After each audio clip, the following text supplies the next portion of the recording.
महिलांनी जरी खोटी तक्रार केली तर त्या महिलेवरती सुद्धा गुन्हा होऊ शकतो। आरोपीने आता स्टेटमेंट दिले की आमचं संमती हो, जर आहे संमतीने काय संबंध त्यांचे आले असतील तर संमतीने आता BNS मध्ये 69 हा सेक्शन ऍड करण्यात आलेला आहे। आणि आपल्याकडे बाहेरच्या देशातून आलेल्या महिलांवरती सुद्धा अत्याचार झाले।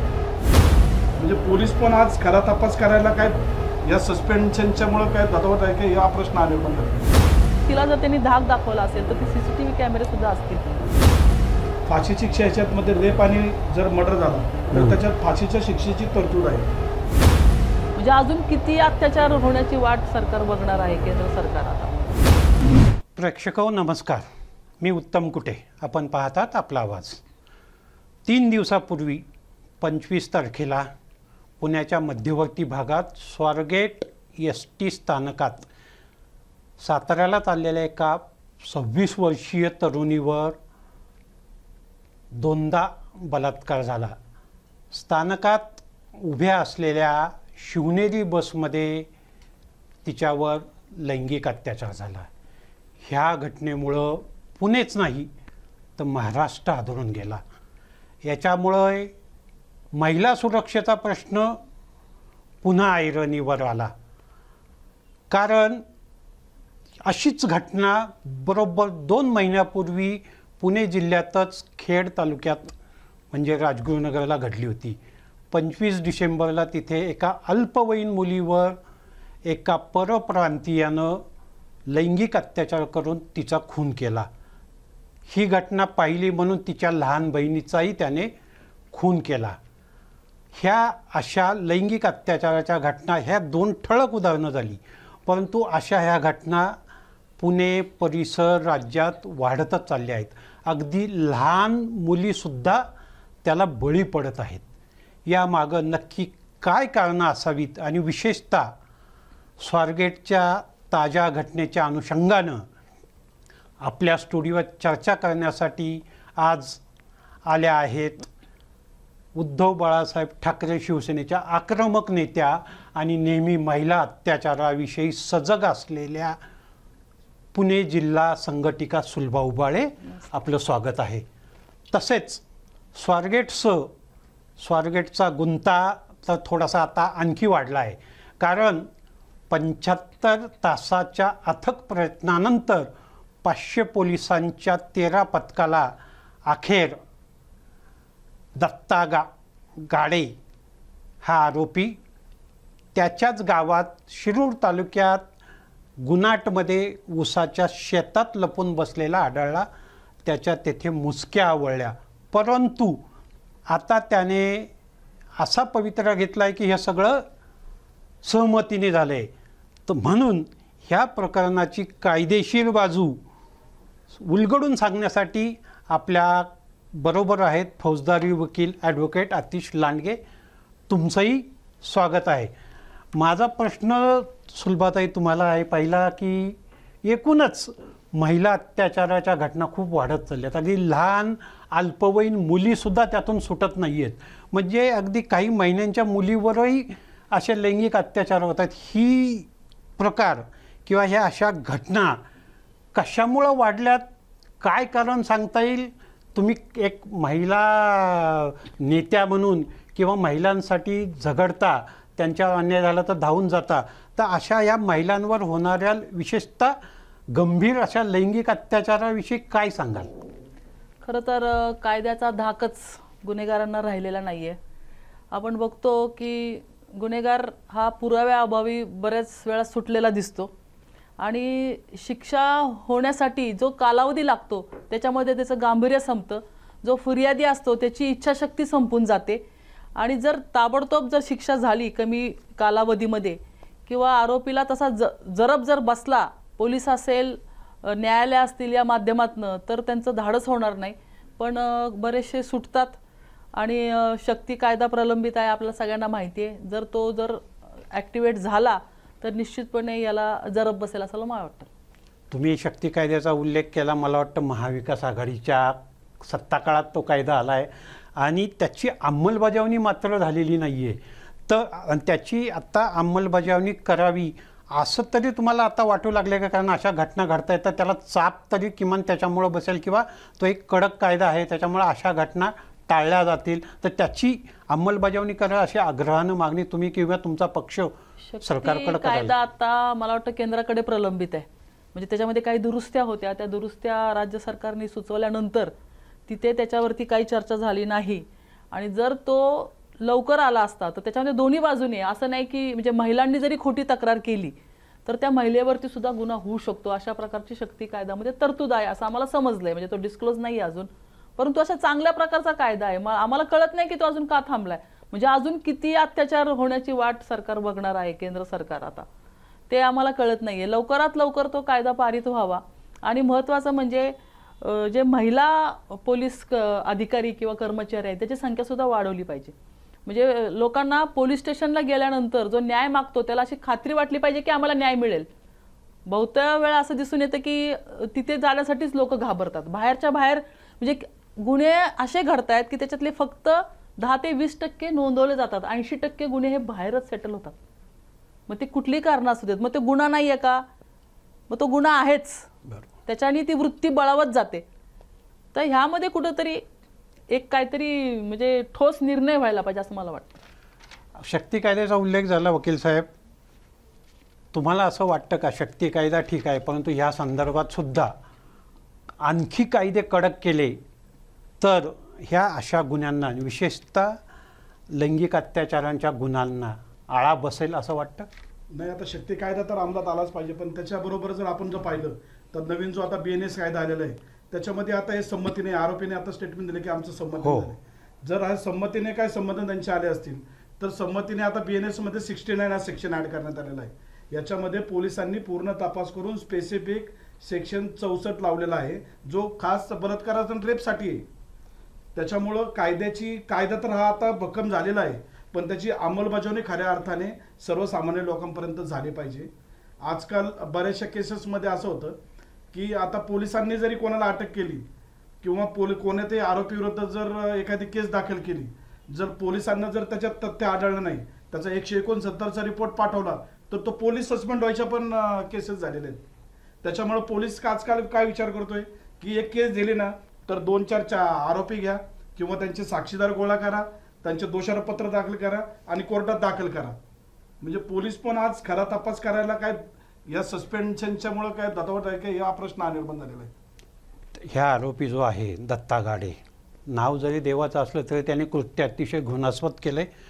त्याने आत्ता कबुली दिली पोलिसांना, असं कळतंय की हे सगळं सहमतीने झालंय.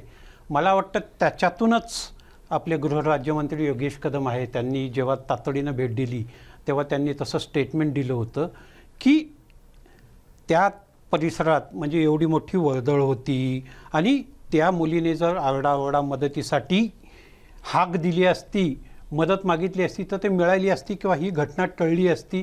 म्हणजे त्यांना डायरेक्ट नाही पण त्यांना सूचित करायचं होतं की एखाद वेळेला हे सहमतीने झालं असावं, परंतु लोकप्रतिनिधी किंवा मंत्री पदावरील जबाबदार व्यक्ती असल्यामुळं त्यांनी ते बोलले नाहीत.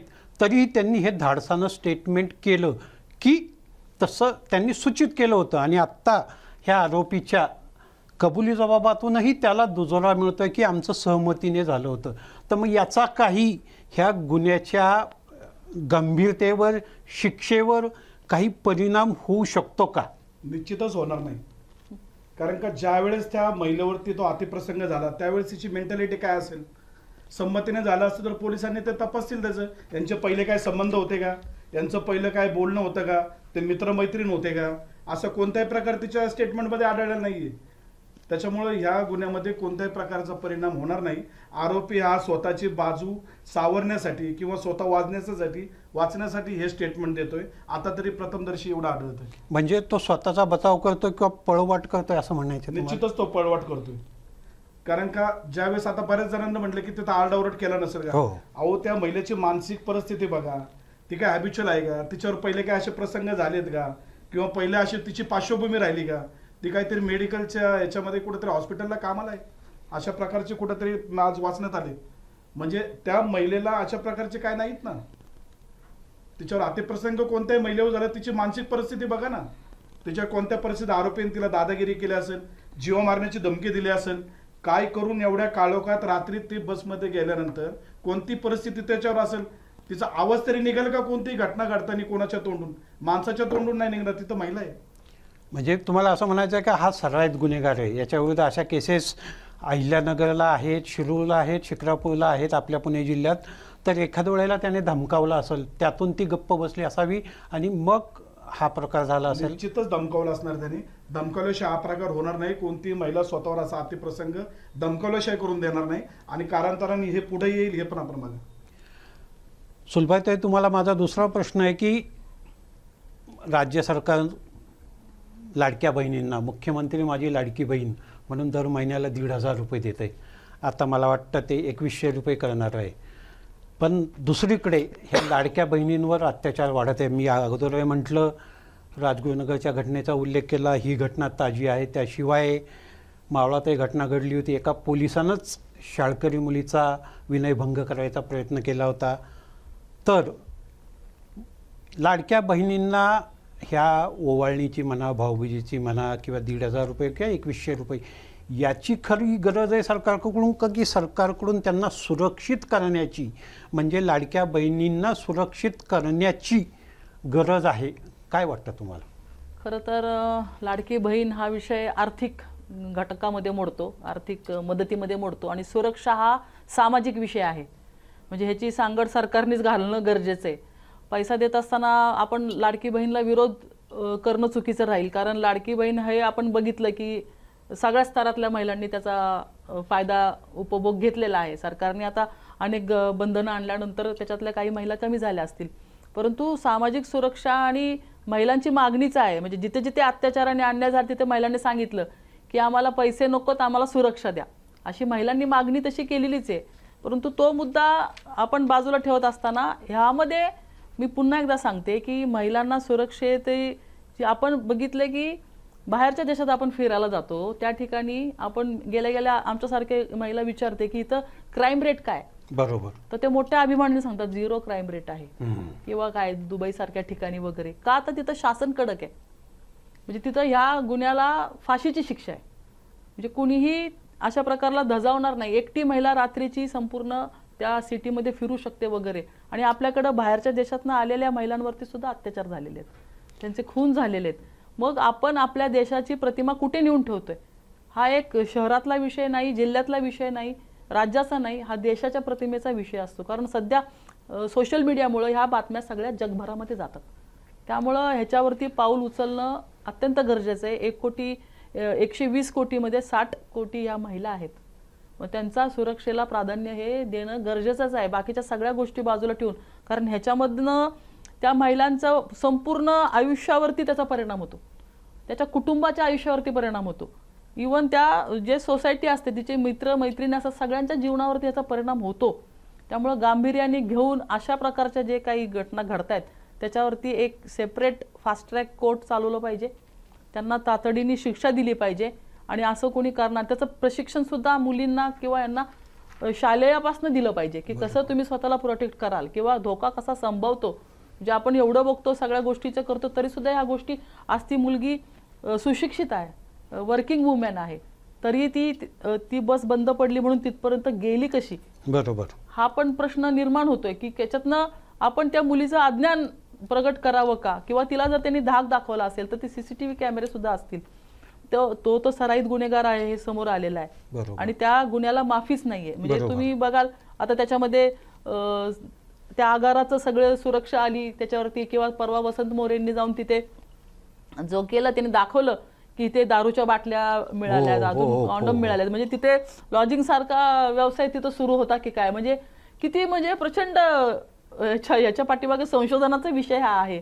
त्यामुळे सगळ्याच गोष्टीची गांभीर्याने विचार करण्याची वेळ आहे. फाशीची मागणी केली तर ह्या अनुषंगाने मला तुम्हा दोघांना प्रश्न आहे.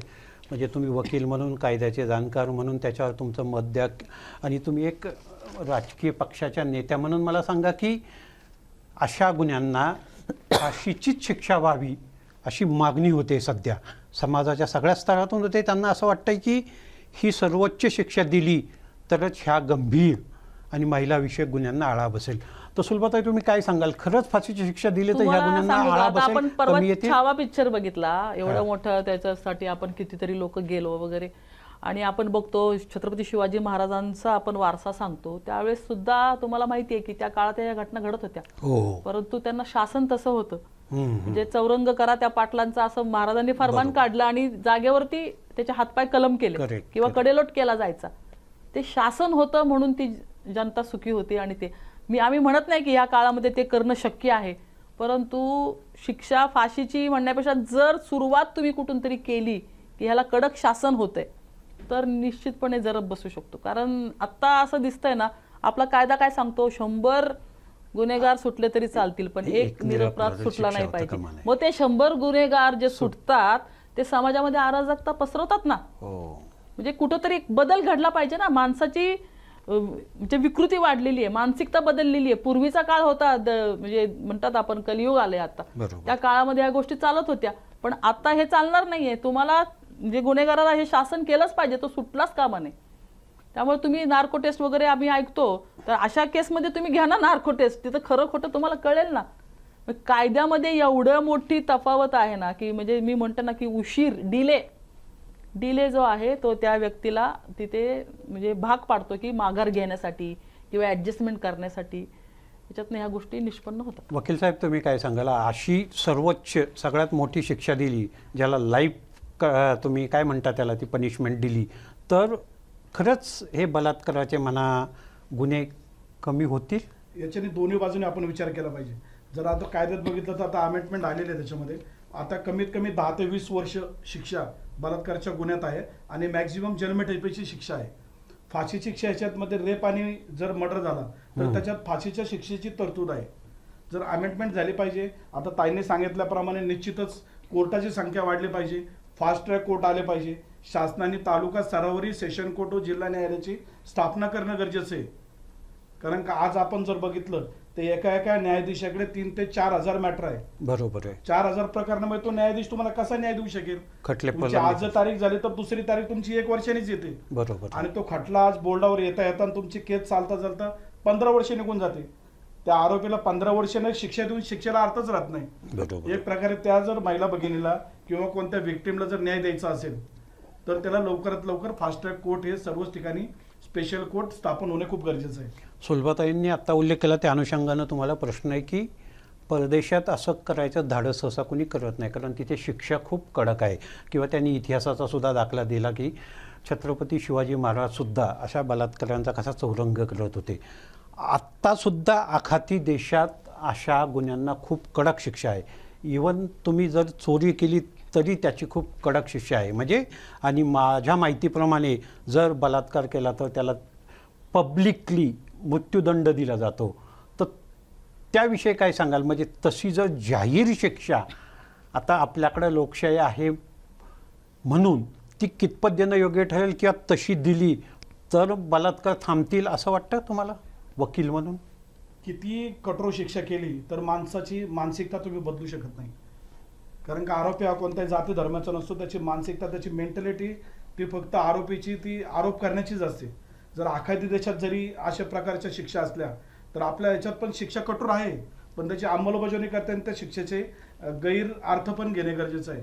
म्हणजे अशा प्रकारे खोट्या केसेस पण नोंदवलेल्या बऱ्याच ठिकाणी आपल्या भारतामध्ये आढळलेल्या आहेत की नंतर जाऊन त्या केसेस खोट्या ठरल्यात, खोट्या स्वरूपाच्या चोरीच्या केसेस टाकल्यात किंवा बलात्काराच्याही खोट्या केसेस माणसांवर कोणत्या तरी आर्थिक फायद्यासाठी किंवा वेगवेगळ्या फायद्यासाठी केसेस झालेल्या उदाहरणं आहेत. आता मी 5 ते 6 वर्ष येरवडा कारागृहावरती मी ड्युटी काउन्सिलर म्हणून काम केले. आपण आता चोरीच्या शिक्षेचं उदाहरण केलं.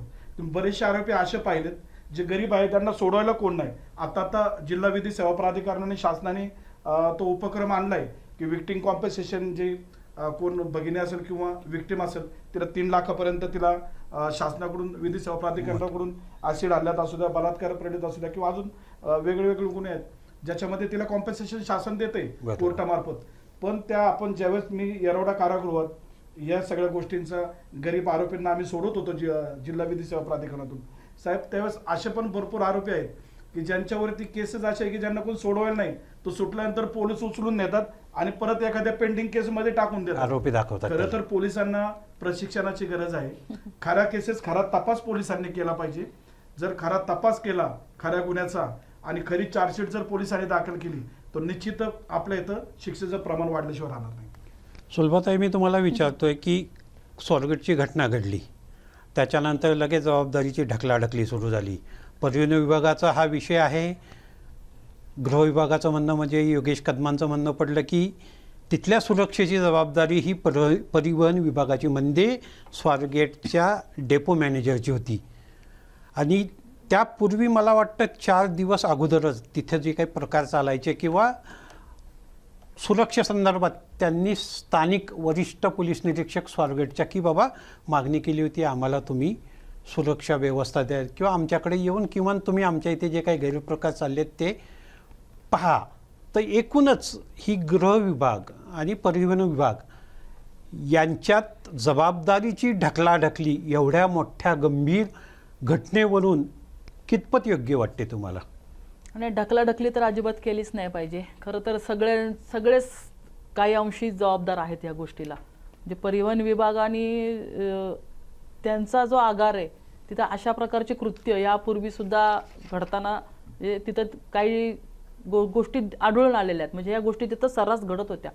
सुरक्षा व्यवस्था जी आहे ती तिथं उपलब्धच नव्हती.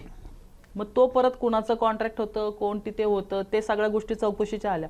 आणि पोलिसांचं म्हणाल तर पुन्हा एकदा तेच त्यांचं म्हणणं आहे की संख्याबळच नाही आहे.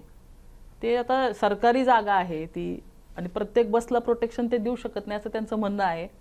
ते त्यांच्या जागेवरती की त्यांच्याकडे मनुष्यबळ नसल्यामुळे त्या गोष्टी ते करू शकत नाहीत. परंतु म्हणतात ना, जसं प्रशासक उत्तम पाहिजे कुठल्याही गोष्टीमध्ये, तसं तिथं कुठेही दिसताना आढळून आलेलं नाही. म्हणजे एचओडी जबाबदार राहतील त्या विभागाचे, की त्यांच्या सगळ्या लोकांकडे बारीक लक्ष पाहिजे. की आता तो आगाराचा प्रमुख जो आहे त्याचं काम आहे हे, की आपल्या इथं कसल्या प्रकारचे उद्योग चालतात, सुरक्षा नीट होती का नाही, किती बस बंद पडल्या, त्या बस लॉक आहेत की नाही, किंवा पोलीस आत येऊन तुम्हाला सुरक्षा पुरवतील अशी अपेक्षा करणं पण चुकीचं आहे. परंतु हे जे अड्डा म्हणून तिथं बसतात, म्हणजे दारू पित असतील, पत्ते खेळत असतील, अजून हे असले उद्योगधंदे करत असतील, ते तर आगार प्रमुखांनी त्यावेळेस म्हणजे पोलिसांना जे दिलं असेल तर त्या अधिकाऱ्याला त्यावेळेस तिथं जबाबदार धरलं पाहिजे. की ते पत्र देऊन सुद्धा त्यांनी त्या गोष्टीवर कारवाई काय नाही केली, कारण ती मॅटर तो वेगळा होता, सुरक्षेचा नव्हता. तो त्या गोष्टी घडतायत अशा प्रकारे जर कळवलं असेल तर त्यांनी ती कारवाई करणं अपेक्षित होतं.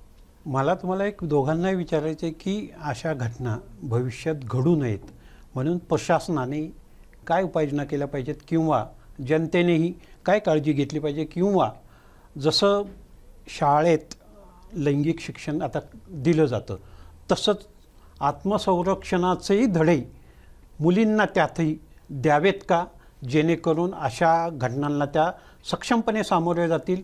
एकूणच ह्या घटनांना पायबंद घालण्यासाठी प्रशासन आणि एकूणच आपण स्वतः काय उपाययोजना केल्या पाहिजेत असं वाटते?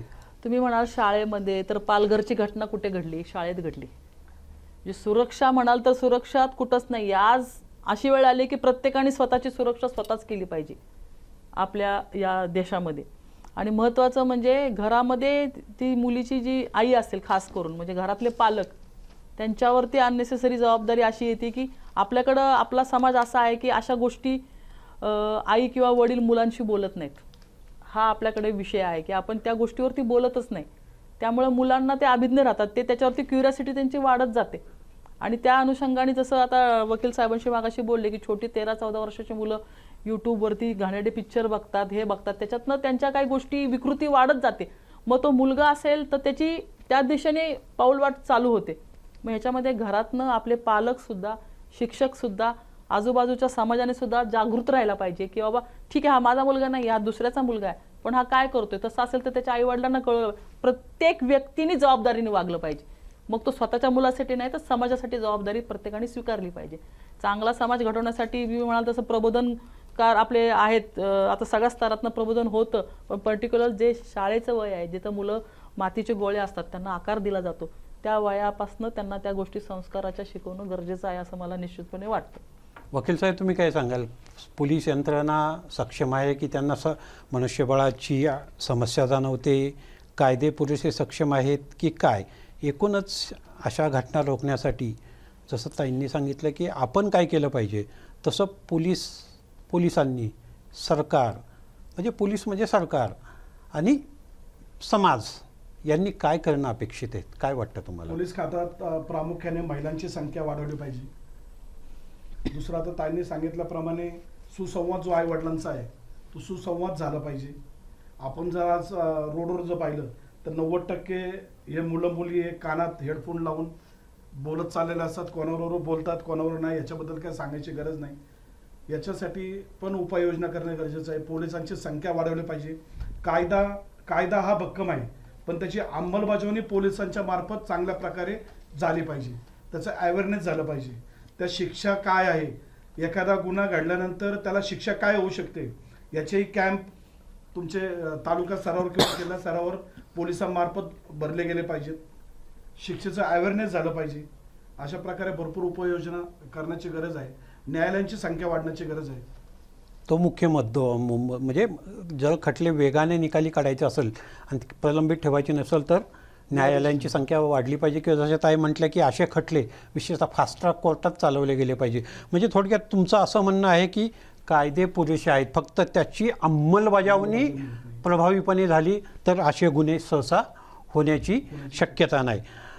कालची जी स्वारगेटची घटना घडली त्यावरून ताई तुम्हाला असं वाटतं का की गृह खातं किंवा पोलीस सपशेल अपयशी ठरलेत? म्हणजे हीच घटना नाही, याच्या अगोदरसुद्धा महाराष्ट्रात खूप अशा काही घटना घडलेल्या आहेत आणि ह्याच वेळचं नाही तर म्हणजे मागच्या सरकारमध्ये सुद्धा म्हणजे हे दिसून आलं आणि विरोधकांनी आरोपसुद्धा केला आहे की जेव्हा जेव्हा देवेंद्र फडणवीस हे गृहमंत्री होतात किंवा झाले तेव्हा राज्यातील गुन्हेगारी वाढली आहे.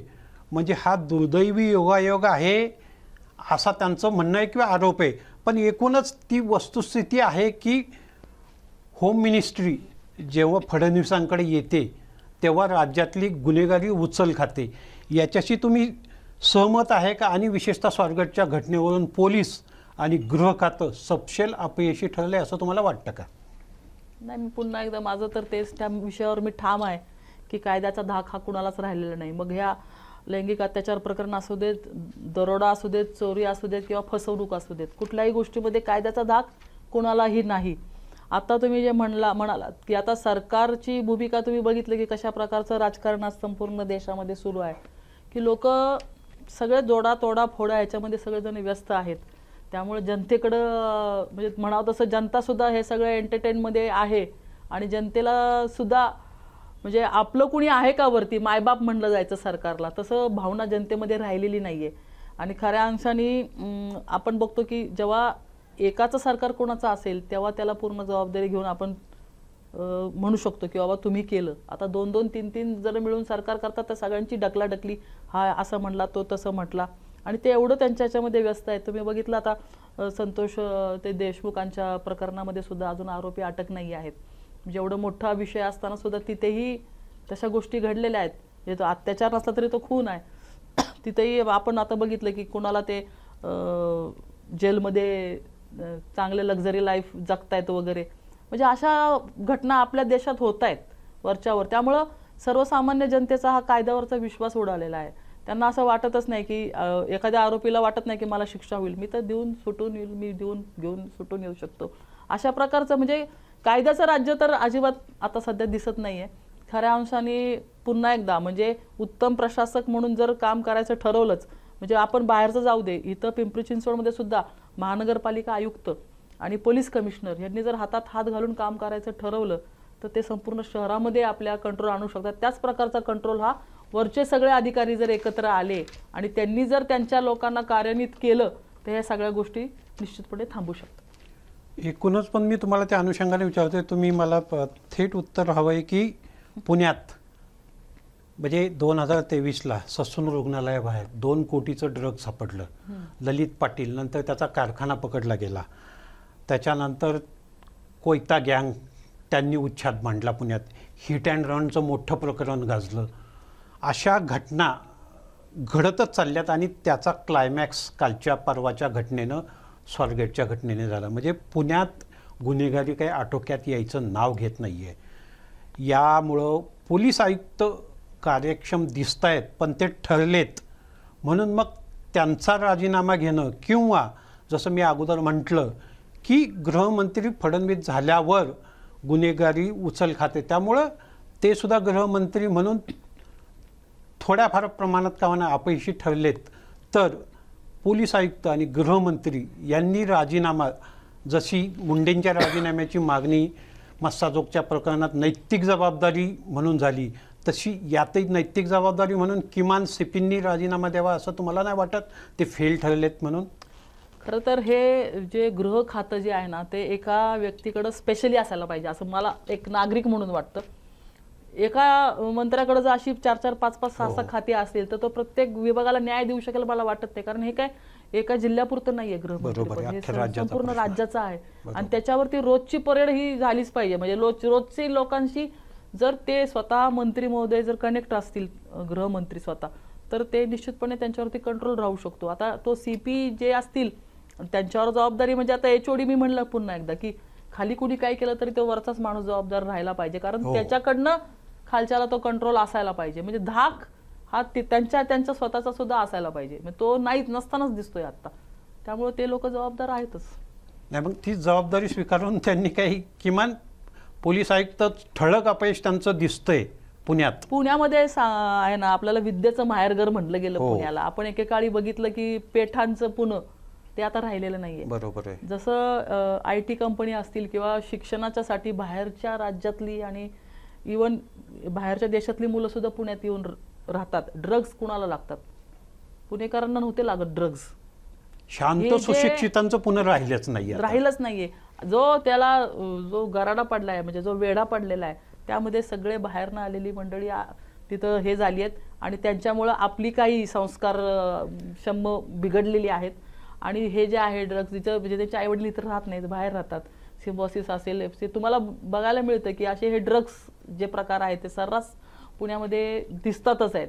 मग ते कुठं, म्हणजे आता पुणेकरांचे राज्यकर्ते पण जबाबदार आहेत त्या अंशी, डिपार्टमेंट पण जबाबदार आहे आणि प्रशासन सुद्धा जबाबदार आहे. म्हणजे सगळ्यांनी हातात हात घालून, मी पुन्हा तेच म्हणते, ज्यांच्याकडे सत्ता आहे त्यांनी सगळ्यांनी त्या हातात हात घालून ही कामं केली पाहिजेत. आपले लिमिट आपणच ठरवलं पाहिजे. आपण मोकळं सोडलंय सगळ्यांना, त्यामुळे ह्या घटना घडतात. आता तुम्हाला दोघांना एक शेवटचा प्रश्न, अगदी तुम्ही हो किंवा नाही त्याचं मला उत्तर द्या, किंवा तुम्हाला वाटलं तर ते कसं योग्य आहे किंवा योग्य नाही हे सुद्धा सांगितलं तरी चालेल, की शिंदे शिवसेनेचे आमदार निलेश राणे, म्हणजे शिवसेनेचे आमदार, त्यांनी मागणी केली उल्हासनगर घटनेच्या पार्श्वभूमीवर. उल्हासनगरला असं शाळेतल्या शिपायांना तिथल्या 2 लहान मुलींवर लैंगिक अत्याचार केली असं म्हणतात, सिद्ध झालं नाही किंवा त्या संदर्भात आरोप झाले. त्या घटनेतील आरोपीचा पोलिसांनी एन्काउंटर केला. हे मात्र जवळपास हायकोर्टाच्या याच्यातसुद्धा सिद्ध झालं आहे. म्हणजे त्याच्यातल्या त्या पोलिसांविरुद्ध गुन्हा दाखल करण्यास सांगितलं आहे.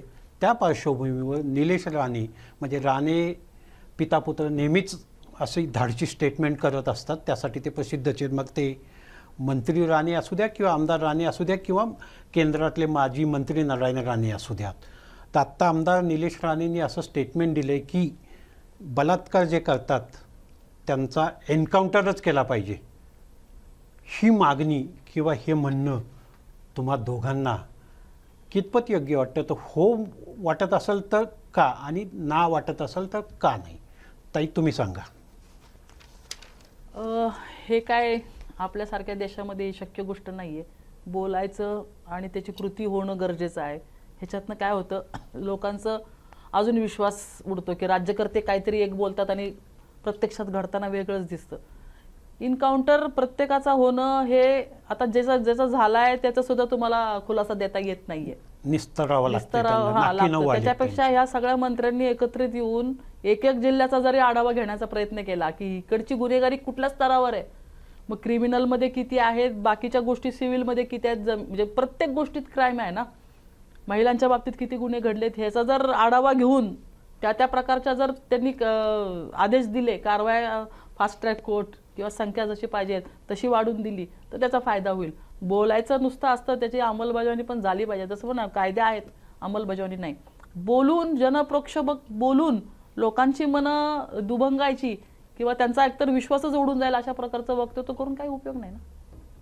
वकील साहेब तुम्ही काय सांगाल, म्हणजे त्यांची मागणी तुम्हाला योग्य वाटते का? याच्यामध्ये बघितलं भारतात हा कायदा असा अस्तित्वात येणार नाही कधी. कारण का भारत हे न्यायाचं राज्य आहे.